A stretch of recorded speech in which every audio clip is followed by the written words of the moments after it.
Meus irmãos, minhas irmãs, que privilégio para nós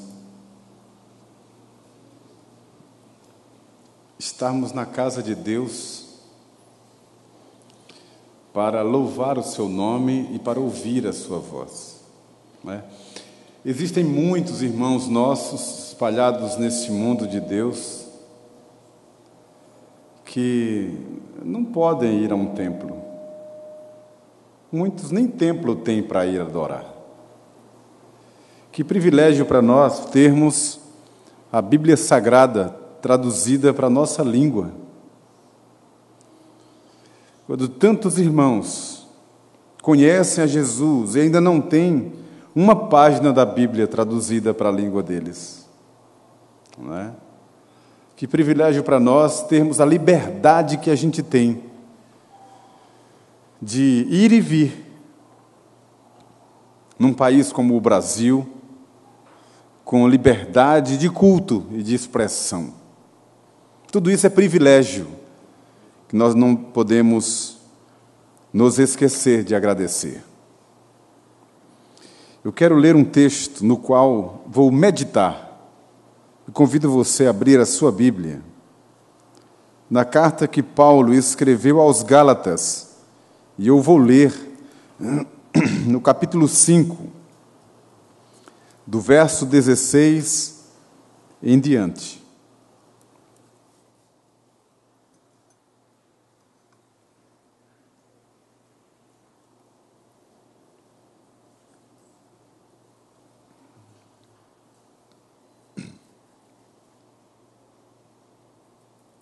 Acompanhe a leitura.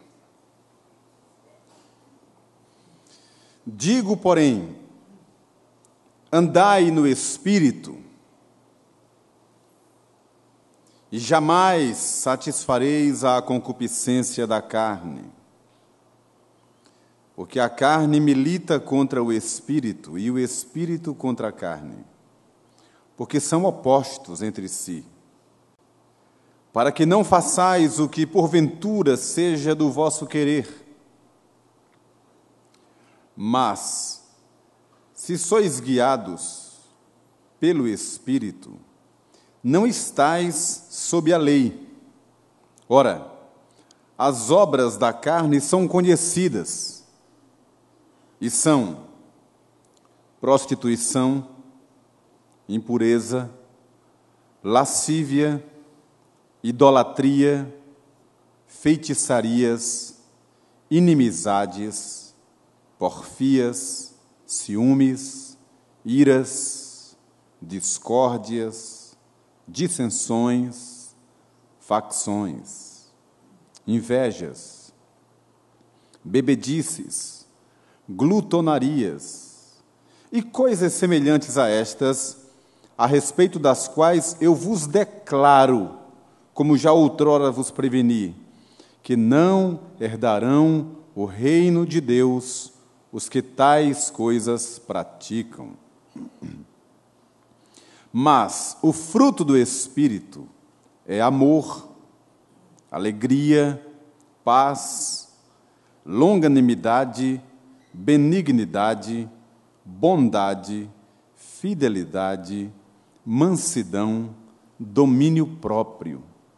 Contra estas coisas não há lei. E os que são de Cristo Jesus crucificaram a carne com as suas paixões e desejos. Se vivemos no Espírito, andemos também no Espírito. Não nos deixemos possuir de vanglória, provocando uns aos outros, tendo inveja uns dos outros. Até aqui. Que o Senhor fale conosco através da sua palavra. Amém.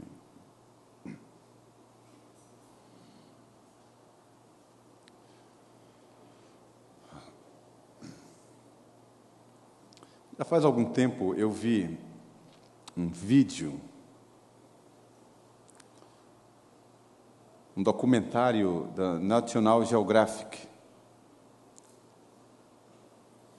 que muito me impressionou. Nesse vídeo aparecia naquelas regiões polares, ultrageladas. Uma multidão incontável de pinguins. Aquele mar de pinguins. E muitas mães, muitos pais, que são os pais que chocam os ovos, e já muitos filhotes. E era uma multidão, de fato, sei lá, incontável, um mar gigantesco de aves. E alguns predadores de vez em quando se manifestavam, e aí aquele alvoroço, e muitos filhotes se perdiam de suas mães. E naquele barulho imenso de pios, para mim, todos iguais, aqueles pios bem agudos, todos iguais para mim, as mães encontravam os seus filhotes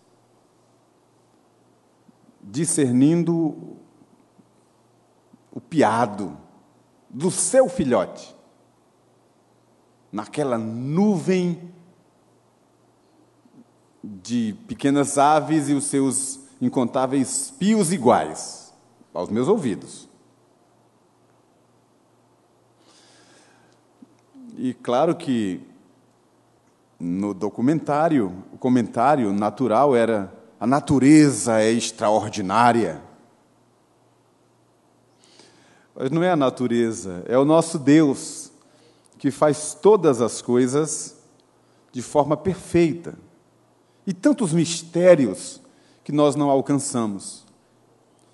O próprio ser humano, que é único, cada um tem a sua identidade, tem a sua marca, tem a sua personalidade, ainda que alguns sejam tão parecidos, até sósias. A gente olha assim e confunde.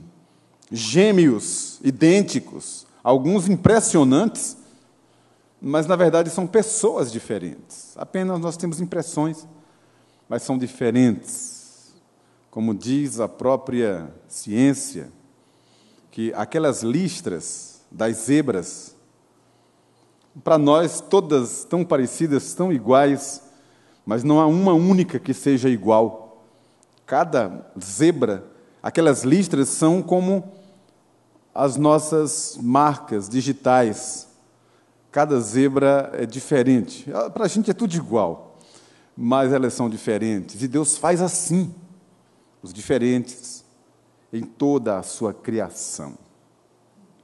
E aquele vídeo me impressionou bastante. Eu fiquei pensando como identificar no mar de iguais aquilo que é diferente. Comecei a pensar em vários sentidos. Naturalmente, eu trouxe isso, como sempre faço, e preciso fazer, puxar a brasa um pouco para a nossa sardinha e pensar um pouco na nossa vida.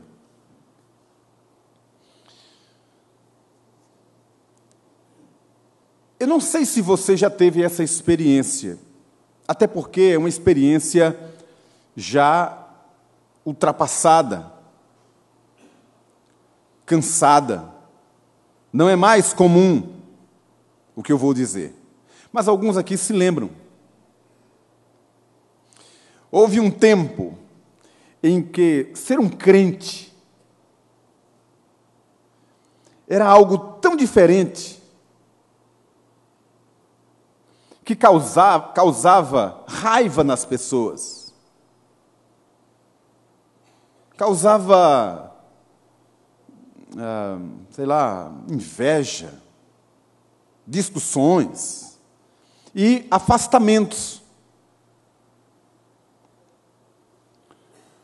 Éramos julgados como os melhores, querem ser os melhores, acham que são superiores e são tão diferentes, porque não participavam disso, não participavam daquilo, o comportamento de fato era diferente. Havia atitudes que eram estritamente atribuídas aos crentes. Isso é coisa de crente. Mais ou menos isso. Fomos discriminados tantas vezes, e em outras, identificados, sem que tivéssemos aberto a boca para falar. Vocês se lembram disso? Em muitos lugares já aconteceu com tantos de nós, gerações passadas, de estarmos num lugar qualquer, sei lá, numa feira, e pelo comportamento, pelo jeito de ser, e algo que eles não sabiam explicar, mas que estava no rosto, e alguém perguntar para nós assim: você é crente, não é? E a gente, às vezes, assim, sem saber para onde ia dar aquela conversa, e dizer: sou, graças a Deus. Por quê? Né? E vocês lembram da resposta? Porque parece. Né? Tantas vezes isso aconteceu com tantos de nós, coisa que está se tornando rara.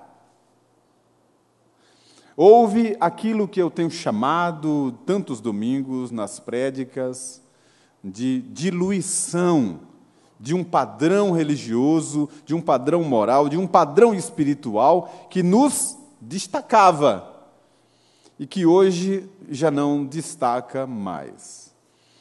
Hoje, o que se espraia é aquela experiência de nós não mais sabermos quem é quem, porque o comportamento é muito parecido. A linguagem que antes era a linguagem dos crentes, hoje é uma linguagem comum. Qualquer pessoa usa o jargão, o linguajar, as expressões, os gingados, os tiques dos chamados evangélicos, dos crentes. E não são crentes.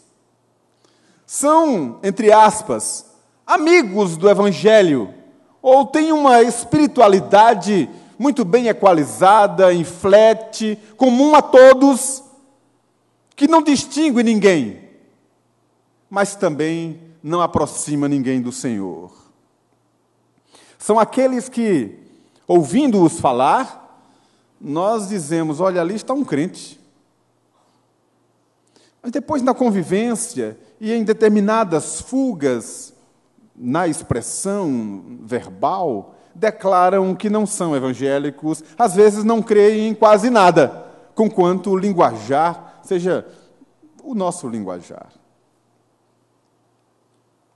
Antigamente, a pessoa colocar um adesivo ou uma placa com uma inscrição, com um versículo bíblico na porta de uma casa ou no para-brisa de um carro, de fato identificava alguém que é do Senhor. Lembram disso?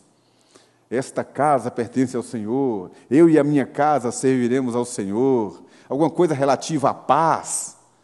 Era um identificador. E hoje é? Não.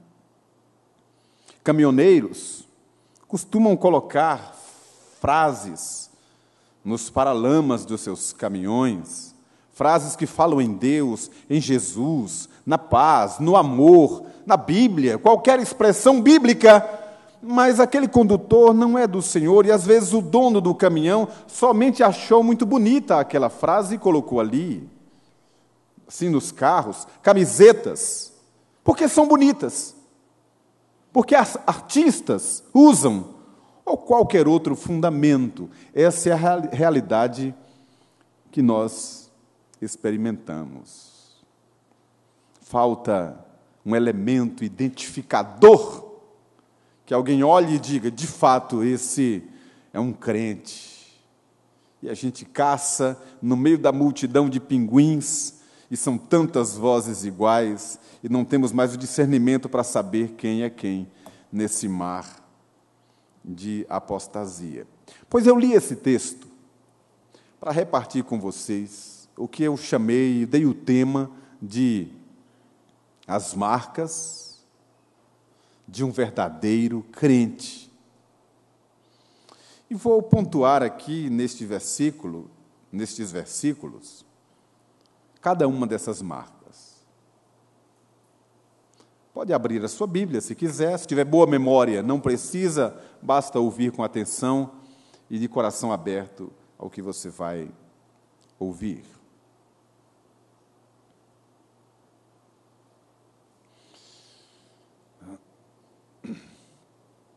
A Escritura Sagrada e sua teologia traz definições muito claras de alguém que de fato está em Cristo.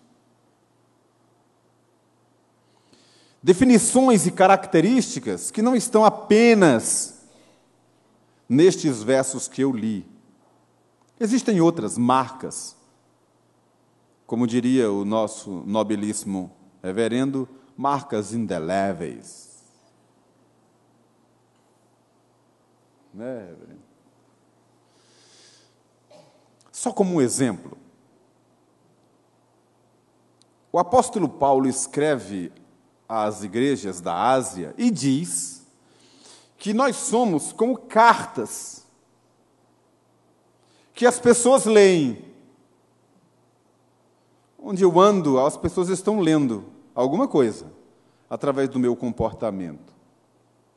Então eu perguntei para mim mesmo, o que é que as pessoas estão lendo na minha vida? E eu acho que essa pergunta deveria ser também a sua. Então, olhando para aqui, vejam qual é a primeira marca de um verdadeiro crente. Segundo esse texto, a partir do verso 22, diz que o fruto do Espírito é amor. Ou seja, o resultado da obra do Espírito na vida de alguém que está em Cristo começa pelo amor. E quem disse isso foi o Senhor Jesus aos seus discípulos. Ele disse: o mundo saberá que vocês são meus discípulos quando vocês se amarem uns aos outros. Não falou em teologia, não falou em outros recursos, em habilidades diversas, em performances religiosas, não falou em impacto de uma vida, não, ele falou no amor. E eu vou definir esses termos, eu não vou ficar falando muito, não, eu vou definir cada um desses termos para a gente pensar um pouquinho. Amar é a capacidade de se colocar no lugar do outro. Simples assim. Porque o que a Bíblia traduz como amar, por exemplo, ao próximo, é quando o Senhor Jesus disse que nós devemos amar ao próximo como amamos a nós mesmos. Ou seja, amar o outro como eu amo a mim mesmo, é o mesmo que dizer eu me colocando no lugar do outro. É o que vai promover em mim a capacidade, por exemplo, de chorar com quem está chorando. Ou então me alegrar com quem está de fato alegre. Me comover com a situação de alguém que precisa de ajuda e carece.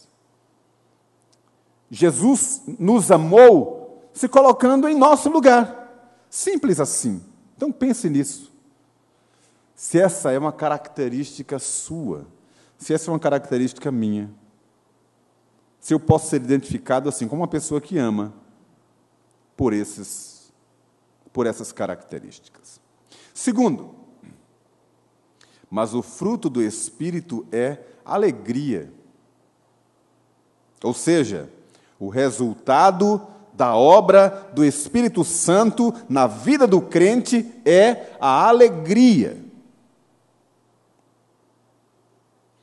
Não é a gargalhada apenas, ou simplesmente o bom humor.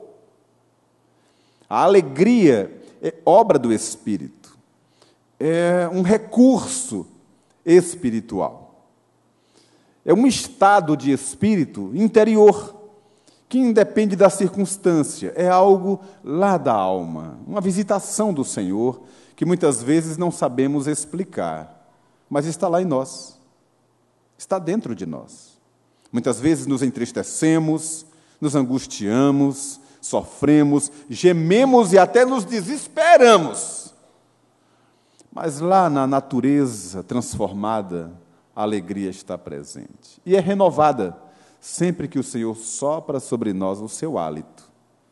Então a pergunta é: você é uma pessoa alegre? Dependendo da resposta, você vai saber como identificar um servo de Deus, um príncipe do Senhor, uma serva de Jesus. É a alegria do Senhor, que é a nossa força. É aquela alegria que estava em Paulo, mesmo sabendo que estava prestes a morrer, e escreveu aos Gálatas, escreveu aos Filipenses, falando de alegria, aos Tessalonicenses, falando de regozijo, regozijai-vos sempre, alegrai-vos no Senhor, mesmo sendo ameaçado de morte. Logo, não é uma patologia que isenta o homem das circunstâncias. Não, é alguém que está presente, que sofre, que geme, mas lá no fundo tem um elemento que é do Senhor, que é a alegria, e que vem para o rosto também. Então, falando nisso aqui, deixa eu abrir um parênteses bem rápido. Por que é que estou trazendo essa mensagem? Porque muitos de nós estão se deixando abater, levar e visitar pela influência deste século. A angústia que há sobre a face da terra. Então as pessoas não recorrem ao Senhor, não vão aos pés do Senhor, e vão dando braçada, nadando com as suas próprias forças, e daqui a pouco estão com muitos vincos, como marcas de expressão, de angústia, de tensão, de preocupações. É gente angustiada, amargurada, com raiva, semblante sisudo. É porque vocês não veem daqui de onde eu estou vendo. Vocês estão vendo só a nuca de quem está à sua frente. Eu estou diante do rebanho do Senhor. É uma marca desse tempo. Jesus disse que seria assim. Mas nós temos como recurso do Senhor a obra do Espírito dentro de nós, que é a alegria. Pense nisso. E vamos caminhar para frente aqui, depois eu vou amarrar essa mensagem. Terceiro, mas o fruto do Espírito é paz. Ou seja, o resultado, a consequência da obra do Espírito Santo na vida do crente é paz. Sabem por quê? Porque Jesus é o príncipe da paz. Sabe o que foi que ele disse aos anjos, lá quando os pastores estavam no campo, guardando os rebanhos naquela noite? Vocês sabem daquela mensagem. Daqui a mais um mês a gente vai estar cantando essa mensagem aqui aos borbotões. Mas vocês lembram da frase, do versículo? O que foi que os anjos disseram aos pastores? Glória a Deus nas maiores alturas e paz na terra aos homens. Jesus disse aos seus discípulos também, ele disse: deixo-vos a paz, a minha paz vos dou, não vos-la dou como o mundo a dá. Não vos a... Como é que ele disse? Não se turbe o vosso coração. É o socorro aqui bem presente, né? Não se turbe o vosso coração. A paz. E tem uma passagem bíblica tão curiosa, para a gente pensar, que o apóstolo Paulo chamou e experimentou ao que chamou de a paz que excede todo o entendimento. É aquela paz que está presente a despeito das circunstâncias, que é assim que o mundo não compreende. Como é que alguém pode dormir no meio de tanto barulho, né? Como é que alguém pode desfrutar paz vivendo no mundo em que a gente vive? Mas o Senhor prometeu isso para nós. É que a gente se deixa levar e angustiado e correndo para lá e para cá, abraçando tantas coisas, como disse o Senhor Jesus, que a gente daqui a pouco está angustiado, problemas, tensões, angústias, quando Ele nos prometeu dar a paz. Paz. Quarto, mas o fruto do Espírito é longanimidade. Ou seja, o resultado da obra do Espírito em nós é produzir longo ânimo, longanimidade, que pode ser traduzido também por paciência. Paciência, esperar um pouco mais, respirar fundo, sabe? Contar até 100. Até 10 já não está dando muito. Até 150, contar um pouco mais, sabe? Esperar um pouco mais e não é protelar as coisas, mas é não se precipitar. É aquela pessoa que, mesmo sendo ferido, sendo agredido, ele não retalia de imediato, ele não se precipita, ele espera um pouco mais. E com isso, quantas vezes a pessoa se livra de grandes problemas por ser longânimo, por ter um pouco mais de paciência, por esperar um pouco mais, por não se precipitar, por não abrir a boca ainda. Tem coisas que só o Espírito de Deus pode nos ajudar. Deus nos prometeu, e é obra do Espírito, e Deus quer nos dar isto. Quinto, mas o fruto do Espírito é benignidade, que é o resultado da obra do Espírito produzindo em nós benignidade. Eu vou dar o conceito de benignidade à luz da Bíblia. A benignidade tem a ver com uma índole boa, com um caráter bom, que é aquela capacidade de imaginar o bem, é aquela capacidade de olhar as pessoas sempre com um olhar bom, não ver maldade implícita nas coisas. Esse é o benigno. É aquele que atribui bondade nas coisas até que seja provado o contrário. É o oposto do maligno, que é aquele que só enxerga o mal e promove o mal e só quer o mal, e ao encostar em alguém, o mal chegou ali. O benigno é o contrário. É aquela pessoa boa, que a gente gosta de estar junto, gosta de confabular, gosta de conversar, com quem a gente, estando presente, estando junto, a gente é abençoado. Tem sempre uma palavra boa, sempre uma palavra agradável, sempre uma palavra de edificação, ainda que haja tantas coisas ruins, sempre encontra algo bom. Já viu alguém assim? Muitas coisas ruins, mas tem sempre algo bom para fazer uma referência. Esse é o benigno, é uma índole boa, como obra e fruto do Espírito Santo. Sexto, se não me perdi já aqui na contagem, mas o fruto do Espírito é bondade. E o curioso, eu já sabia disso, eu fiz só dar uma conferida para não errar. O conceito de bondade, para a tradução dessa palavra no Novo Testamento, é um pouco diferente do que a gente costuma atribuir a uma pessoa que é boa, como alguém que faz alguma coisa bem feito, ou uma pessoa que é simplesmente generosa. A generosidade, no caso, está associada aqui à benignidade. Essa bondade aqui é mais no sentido de justiça, daquilo que é reto, daquilo que é certo. É nesse sentido.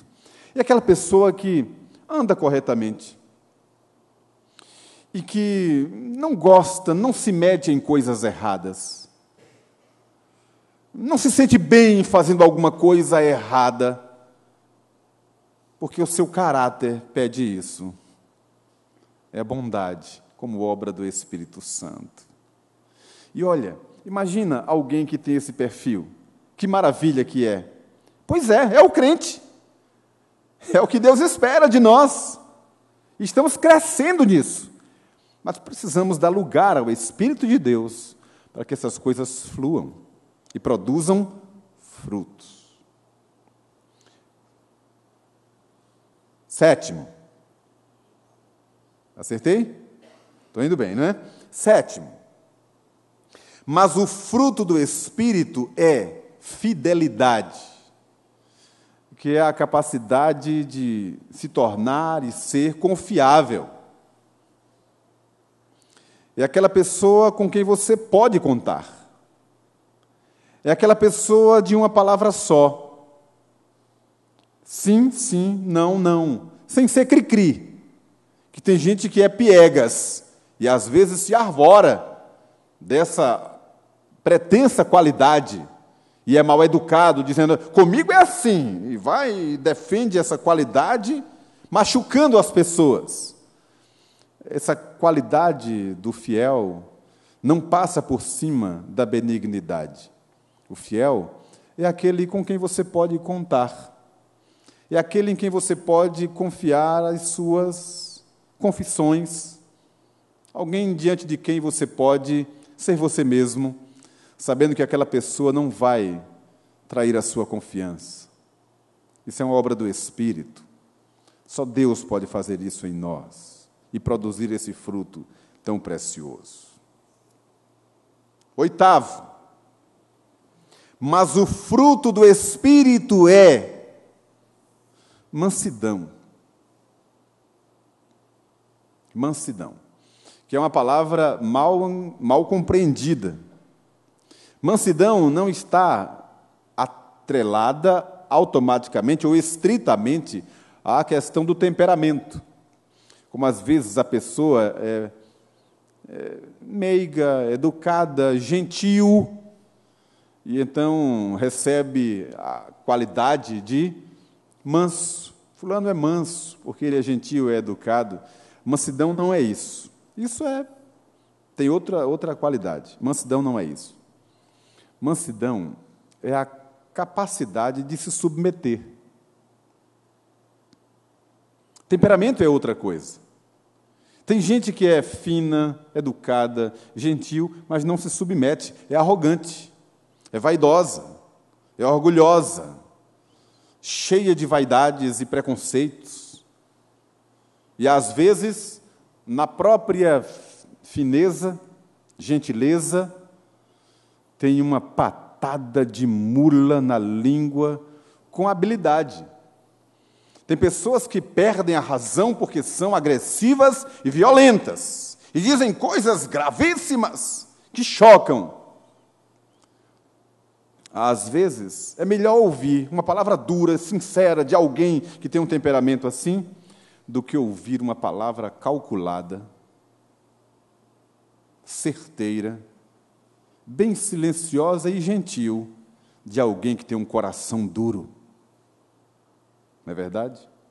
Então, mansidão não é uma pessoa que fala mansa, que fala doce, etc. Mansidão é a capacidade de humilhar-se, de reconhecer, de submeter-se, de pedir perdão.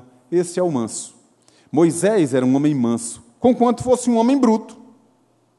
Bom, deixa eu voltar para cá. 9. 9. E último. Mas o fruto do Espírito é domínio próprio, que é a obra do Espírito Santo controlando o nosso ser.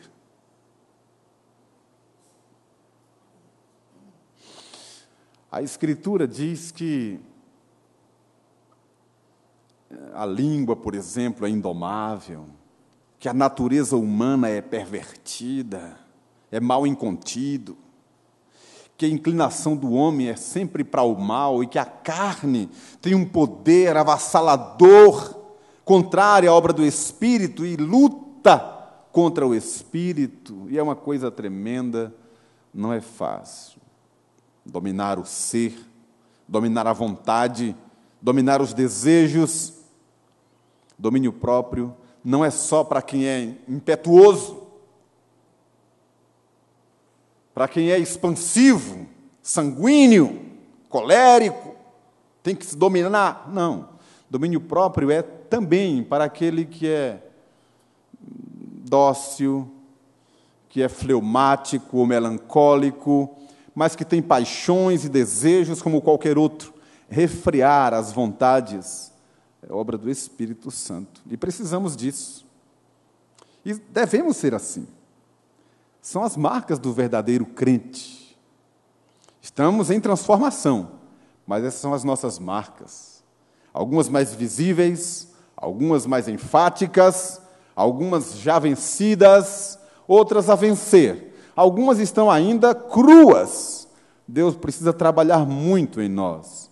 Mas é assim que seremos identificados como verdadeiros crentes, aqueles que amam, aqueles que são alegres, aqueles que vivem e têm paz, aqueles que são longânimos, aqueles que são benignos, bondosos, fiéis, mansos e que têm a sua natureza controlada pelo Senhor.